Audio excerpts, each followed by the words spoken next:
MotorWeek is made possible by Auto Value and Bumper to Bumper and TireRack.com. The Mercedes-Benz GLC is a relative newcomer to the compact luxury crossover scene, arriving in 2016 as a more modern and stylish replacement of the boxy and bulky GLK utility.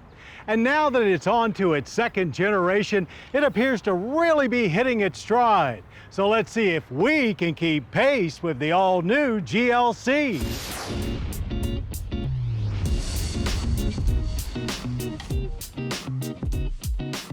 Trying to keep up with all the new SUVs these days has become a full-time job. But around here, we're not afraid to put in the work.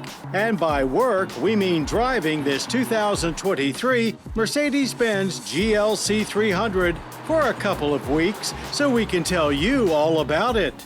If your first impression is this 5-passenger utility looks bigger than before, you're right.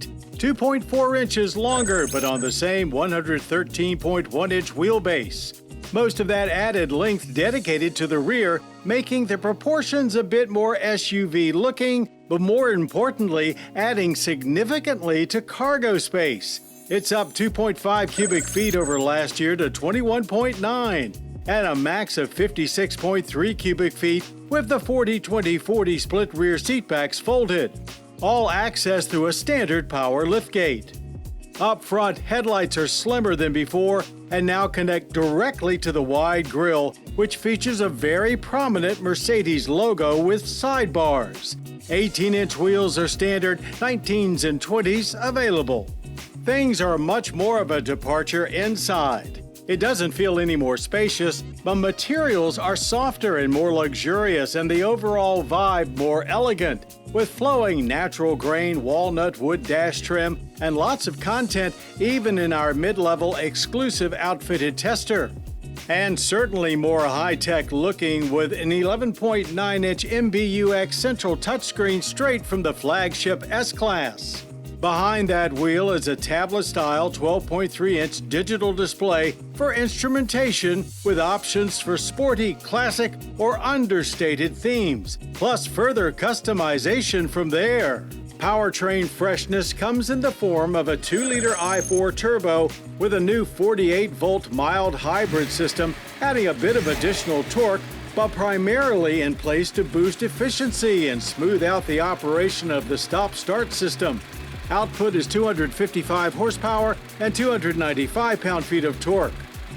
Being based on the C-Class sedan means rear-wheel drive is standard, with 4MATIC all-wheel drive available, both working through a 9-speed automatic. At the test track, our 4MATIC tester delivered a nice kick of power off the line, pushing us to 60 in 5.9 seconds. Gear changes were not quite as smooth as the typical Mercedes-Benz, but they were quick and kept the power flowing throughout the 14.4-second quarter mile, which we finished at 97 miles per hour. It felt quite smooth and very stable at high speeds too, while light and nimble at slower speeds through our handling course. There was a fair amount of body roll, and we definitely appreciate some additional feedback from the vehicle, but as long as we kept steering inputs more fluid than aggressive, the GLC was plenty capable for a compact SUV marketed strictly on its luxury merits, not as a performance vehicle. Like most Mercedes vehicles, the GLC is available in premium, exclusive, and pinnacle versions, which are more themes than trim levels, as all are well equipped and priced relatively close, starting at $48,250 for premium and topping out at $52,700 for pinnacle. 4MATIC all-wheel drive is an additional $2,000. So yes, the 2023 Mercedes-Benz GLC 300 is indeed bigger than before, but more importantly, it's also vastly better. Last gen saw a major departure for the exterior, and for this gen, the interior has caught up, as here Mercedes-Benz has managed to deliver flagship levels of luxury in an already worthy compact SUV.